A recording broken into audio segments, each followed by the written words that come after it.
16ನೇ ಅಧ್ಯಾಯ. ಅದ್ಭುತ ಕೋರಿದ ಅಧರ್ಮಿಗಳು. ತರುವಾಯ ಫರಿಸಾಯರು ಮತ್ತು ಸದ್ದುಕಾಯರು ಯೇಸುಸ್ವಾಮಿಯ ಬಳಿಗೆ ಬಂದರು. ಸ್ವಾಮಿಯನ್ನು ಪರೀಕ್ಷಿಸುವ ದುರುದ್ದೇಶದಿಂದ, ನೀನು ದೇವರಿಂದ ಬಂದವನೆಂದು ಸೂಚಿಸಲು ಅದ್ಭುತವೊಂದನ್ನು ನಮಗೆ ಮಾಡಿ ತೋರಿಸು ಎಂದರು. ಅದಕ್ಕೆ ಯೇಸು, ಸಂಜೆಯಾದಾಗ ನೀವು ಹವಾಮಾನವು ಹಿತಕರವಾಗಿರುತ್ತದೆ, ಏಕೆಂದರೆ ಆಕಾಶ ಕೆಂಪಗಿದೆ ಎನ್ನುತ್ತೀರಿ. ಬೆಳಿಗ್ಗೆ ಈ ದಿನ ಗಾಳಿ ಮಳೆ ಇರುತ್ತದೆ, ಏಕೆಂದರೆ ಕೆಂಪಾದ ಆಕಾಶದಲ್ಲಿ ಮೋಡ ಮುಚ್ಚಿದೆ ಎನ್ನುತ್ತೀರಿ. ಆಕಾಶದಲ್ಲಿ ಕಾಣುವ ಲಕ್ಷಣಗಳನ್ನು ನೀವು ಅರ್ಥ ಮಾಡಿಕೊಳ್ಳಬಲ್ಲಿರಿ, ಆದರೆ ಈಗಿನ ಕಾಲದ ಲಕ್ಷಣಗಳನ್ನು ಅರ್ಥ ಮಾಡಿಕೊಳ್ಳಲು ನಿಮ್ಮಿಂದಾಗದು. ಈ ದುಷ್ಟ ಹಾಗೂ ಅಧರ್ಮ ಪೀಳಿಗೆ ಅದ್ಭುತಗಳನ್ನು ಸಂಕೇತವಾಗಿ ಕೋರುತ್ತದೆ. ಪ್ರವಾದಿ ಯೋನನ ಸಂಕೇತವಲ್ಲದೆ ಬೇರೆ ಯಾವ ಸಂಕೇತವೂ ಇದಕ್ಕೆ ದೊರಕದು ಎಂದು ಹೇಳಿ ಅವರನ್ನು ಬಿಟ್ಟು ಹೋದರು. ಹುದುಗೆಬ್ಬಿಸುವ ಹುಸಿ ಬೋಧನೆ. ಶಿಷ್ಯರು ಬುತ್ತಿಯನ್ನು ಕಟ್ಟಿಕೊಳ್ಳುವುದನ್ನು ಮರೆತು ಸರೋವರದ ಆಚೆ ದಡಕ್ಕೆ ಬಂದರು. ಯೇಸುಸ್ವಾಮಿ ಅವರಿಗೆ, ಎಚ್ಚರಿಕೆ, ಫರಿಸಾಯರ ಹಾಗೂ ಸದ್ದುಕಾಯರ ಹುಳಿ ಹಿಟ್ಟಿನ ವಿಷಯದಲ್ಲಿ ಜಾಗರೂಕರಾಗಿರಿ ಎಂದರು. ತಾವು ರೊಟ್ಟಿ ತಂದಿಲ್ಲವಾದ ಕಾರಣ ಯೇಸು ಹೀಗೆ ಹೇಳುತ್ತಿದ್ದಾರೆಂದು ಶಿಷ್ಯರು ತಮ್ಮಲ್ಲೇ ಮಾತನಾಡಿಕೊಳ್ಳಲಾರಂಭಿಸಿದರು.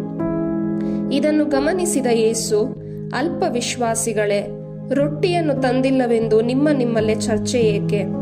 ಏನು, ನಿಮಗಿನ್ನೂ ಅರಿವಿಲ್ಲವೇ? 5 ರೊಟ್ಟಿಗಳಿಂದ ನಾನು 5,000 ಜನರನ್ನು ತೃಪ್ತಿಪಡಿಸಿದ್ದು ನಿಮಗೆ ಜ್ಞಾಪಕವಿಲ್ಲವೇ? ಆಗ ಉಳಿದುದನ್ನು ಎಷ್ಟು ಬುಟ್ಟಿಗಳಲ್ಲಿ ತುಂಬಿಸಿಕೊಂಡಿರಿ? ಅಲ್ಲದೆ 7 ರೊಟ್ಟಿಗಳಿಂದ 4,000 ಜನರನ್ನು ತೃಪ್ತಿಪಡಿಸಿದಾಗ ಉಳಿದುದನ್ನು ಎಷ್ಟು ಕುಕ್ಕೆಗಳಲ್ಲಿ ತುಂಬಿಸಿಕೊಂಡಿರಿ? ಹೀಗಿದ್ದು ನಾನು ಈಗ ರೊಟ್ಟಿಯನ್ನು ಕುರಿತು ಎಚ್ಚರಿಸಲಿಲ್ಲವೆಂದು ನೀವು ತಿಳಿಯದೆ ಹೋದಿರಲ್ಲ ಎಂದರು. ರೊಟ್ಟಿಯ ಹಿಟ್ಟನ್ನು ಹುದುಗೆಬ್ಬಿಸುವ ಹುಳಿಯನ್ನು ಕುರಿತು ಅಲ್ಲ, ಫರಿಸಾಯರ ಮತ್ತು ಸದ್ದುಕಾಯರ ಬೋಧನೆಯ ವಿಷಯವಾಗಿ ಜಾಗರೂಕರಾಗಿರಬೇಕೆಂದು ಯೇಸು ಎಚ್ಚರಿಸಿದ್ದರೆಂದು ಆಗ ಶಿಷ್ಯರು ಅರ್ಥ ಮಾಡಿಕೊಂಡರು. ಪೇತ್ರನ ವಿಶ್ವಾಸ ಪ್ರಕಟಣೆ. ಯೇಸುಸ್ವಾಮಿ ಫಿಲಿಪ್ಪನ ಸೆಜರೇಯ ಎಂಬ ಪ್ರಾಂತ್ಯಕ್ಕೆ ಬಂದರು. ಅಲ್ಲಿ ತಮ್ಮ ಶಿಷ್ಯರನ್ನು ಉದ್ದೇಶಿಸಿ, ನರಪುತ್ರನನ್ನು ಜನರು ಯಾರೆಂದು ಹೇಳುತ್ತಾರೆ ಎಂದು ಕೇಳಿದರು. ಅದಕ್ಕೆ ಶಿಷ್ಯರು, ಸ್ನಾನಿಕ ಯೋವಾನ ಎಂದು ಕೆಲವರು ಹೇಳುತ್ತಾರೆ, ಮತ್ತೆ ಕೆಲವರು ಎಲಿಯನು ಎನ್ನುತ್ತಾರೆ, ಯೆರೆಮೀಯನು ಅಥವಾ ಪ್ರವಾದಿಗಳಲ್ಲಿ ತಾವೂ ಒಬ್ಬರು ಎಂಬುದು ಇನ್ನೂ ಕೆಲವರ ಅಭಿಪ್ರಾಯ ಎಂದು ಉತ್ತರ ಕೊಟ್ಟರು. ಆಗ ಯೇಸು, ಆದರೆ ನೀವು ನನ್ನನ್ನು ಯಾರೆನ್ನುತ್ತೀರಿ ಎಂದು ಪ್ರಶ್ನಿಸಿದರು.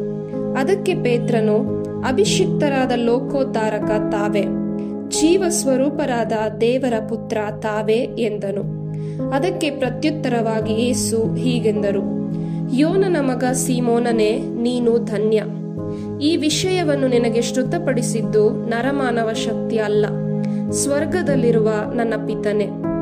ನಾನು ನಿನಗೆ ಹೇಳುತ್ತೇನೆ, ಕೇಳು. ನಿನ್ನ ಹೆಸರು ಪೇತ್ರ. ಈ ಬಂಡೆಯ ಮೇಲೆ ನನ್ನ ಧರ್ಮಸಭೆಯನ್ನು ಕಟ್ಟುವೆನು. ಪಾತಾಳ ಲೋಕದ ಶಕ್ತಿಯು ಅದನ್ನು ಎಂದಿಗೂ ಜಯಿಸಲಾರದು. ಸ್ವರ್ಗ ಸಾಮ್ರಾಜ್ಯದ ಬೀಗದ ಕೈಗಳನ್ನು ನಿನಗೆ ಕೊಡುವೆನು. ಇಹದಲ್ಲಿ ನೀನು ಏನನ್ನು ಬಂಧಿಸುತ್ತೀಯೋ ಅದನ್ನು ಪರದಲ್ಲಿಯೂ ಬಂಧಿಸಲಾಗುವುದು. ಇಹದಲ್ಲಿ ನೀನು ಏನನ್ನು ಬಿಚ್ಚುತ್ತೀಯೋ ಅದನ್ನು ಪರದಲ್ಲಿಯೂ ಬಿಚ್ಚಲಾಗುವುದು. ಅನಂತರ ಯೇಸು ತಮ್ಮ ಶಿಷ್ಯರಿಗೆ ತಾವು ಅಭಿಷಿಕ್ತರಾದ ಲೋಕೋದ್ಧಾರಕ ಎಂಬುದನ್ನು ಯಾರಿಗೂ ಹೇಳಕೂಡದೆಂದು ಕಟ್ಟಪ್ಪಣೆ ಮಾಡಿದರು. ಮರಣ ಪುನರುತ್ಥಾನ ಕುರಿತು ಮೊದಲನೆಯ ಪ್ರಕಟಣೆ. ಯೇಸುಸ್ವಾಮಿ ತಮ್ಮ ಶಿಷ್ಯರಿಗೆ, ನಾನು ಜೆರುಸಲೇಮಿಗೆ ಹೋಗಬೇಕಾಗಿದೆ. ಅಲ್ಲಿ ಸಭಾಪ್ರಮುಖರಿಂದಲೂ ಮುಖ್ಯ ಯಾಜಕರಿಂದಲೂ ಧರ್ಮಶಾಸ್ತ್ರಿಗಳಿಂದಲೂ ಕಠಿಣವಾದ ಯಾತನೆಯನ್ನು ಅನುಭವಿಸಿ ಮರಣಕ್ಕೆ ತುತ್ತಾಗಿ 3ನೆಯ ದಿನ ಪುನರುತ್ಥಾನ ಹೊಂದಬೇಕಾಗಿದೆ ಎಂದು ಅಂದಿನಿಂದಲೂ ಒತ್ತಿ ಹೇಳಲಾರಂಭಿಸಿದರು.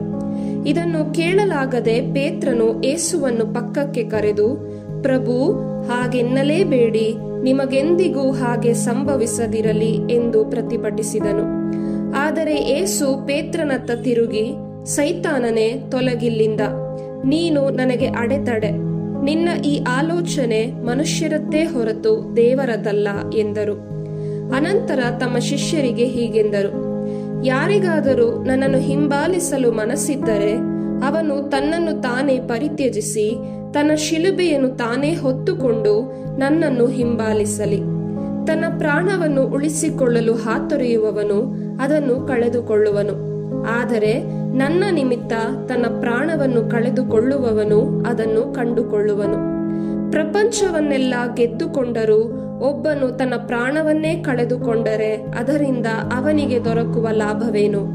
ಅಥವಾ ಮನುಷ್ಯನು ತನ್ನ ಪ್ರಾಣಕ್ಕೆ ಈಡಾಗಿ ಏನನ್ನು ತಾನೇ ಕೊಡಬಲ್ಲನು? ನರಪುತ್ರನು ತನ್ನ ಪಿತನ ಪ್ರಭಾವದೊಡನೆ ತನ್ನ ದೂತರ ಸಮೇತ ಬರಲಿದ್ದಾನೆ. ಆಗ ಪ್ರತಿಯೊಬ್ಬ ಮಾನವನಿಗೆ ಅವನವನ ಕೃತ್ಯಕ್ಕೆ ತಕ್ಕ ಪ್ರತಿಫಲ ಕೊಡುವನು. ಇಲ್ಲಿರುವವರಲ್ಲಿ ಕೆಲವರು ನರಪುತ್ರನು ತನ್ನ ಸಾಮ್ರಾಜ್ಯದಲ್ಲಿ ಪ್ರತ್ಯಕ್ಷನಾಗುವುದನ್ನು ಕಾಣುವುದಕ್ಕೆ ಮುನ್ನ ಸಾವನ್ನು ಸವಿಯುವುದಿಲ್ಲ ಎಂದು ನಿಮಗೆ ನಿಶ್ಚಯವಾಗಿ ಹೇಳುತ್ತೇನೆ ಎಂದರು.